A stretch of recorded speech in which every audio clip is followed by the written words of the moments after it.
প্ৰমোদ বড়ো যে মিছলীয়া সেইটো প্ৰমাণ হৈ গ'ল। সেইকাৰণে আজি বিভিন্ন জাতি জনগোষ্ঠীৰ BTC অঞ্চলত বসবাস কৰা এইটো আজিৰ পৰা আৰম্ভ। ফাৰ্ষ্ট বাওখুংগ্ৰী এইটো আমাৰ যোৱা 4 তাৰিখ মাৰ্চত বৰমাত যিটো স্পেচিয়েল ডেলিগেট ছেশ্যন হৈছিলে, এই হিচাপত ডিচিশ্যন মতে আমি আজিৰ পৰা আৰম্ভ কৰিম আমাৰ ৰেলীটো। ৰেলীৰ আচল উদ্দেশ্যটো হ'ল আমাৰ BTC অঞ্চলত শান্তি লাগে, BTC অঞ্চলত আমি একতাটো বিচাৰোঁ। আমাৰ ব্লক পৰ্যায়ত যিটো মাছ গেডাৰিং ৰেলী সেইটো আমি আজিৰ পৰা আৰম্ভ কৰিছোঁ। আৰু ইয়াত নেক্সটত আমাৰ চালাকাটি সমষ্টিত আছে। দিনত মানে দুটা সমষ্টি আমি কভাৰ কৰিম। মুঠতে বেলেগ একো নাই।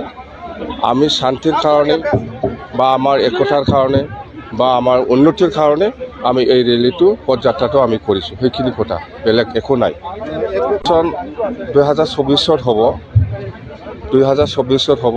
আমি সেইদিনা 4 তাৰিখ মাৰ্চত যিটো স্পেচিয়েল ডেলিগেট ছেশ্যন হৈছিল, ইয়াতে আমাৰ পাৰ্টি হিচাপে ডিচিশ্যন লোৱা হ'ল যে আমি মংগলদৈ বা ওদালগুৰি হওক আৰু কোকৰাঝাৰ দুটা লোকসভা সমষ্টিত আমি BPF দলে কোনো দলৰ লগত মিত্ৰতা নকৰি পেলাই আমি এই দুটা লোকসভাটো আমি খেলিম। সেইটো আমাৰ ডিচিশ্যনত আমাৰ অৰ্গেনাইজেশ্যনটো মজবুত কৰাৰ ডিচিশ্যন লোৱা আছে। এই হিচাপত আমি কাম কৰি যাম।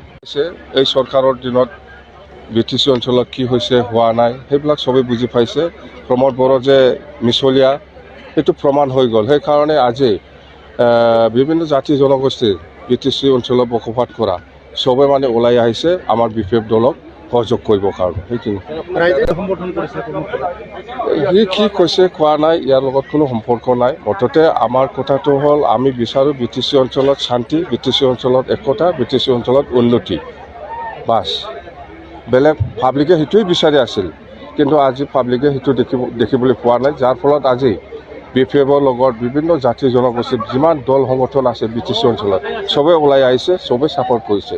মুঠতে 2024 আমাৰ MP নিৰ্বাচন আহি আছে। এই হিচাপত মই সেইবিলাক নকওঁ, মই কোৱাৰতো ভেলু নাই, কিন্তু পাব্লিকে কৈ আছে, আপোনালোকে চবেই শুনি আছোঁ।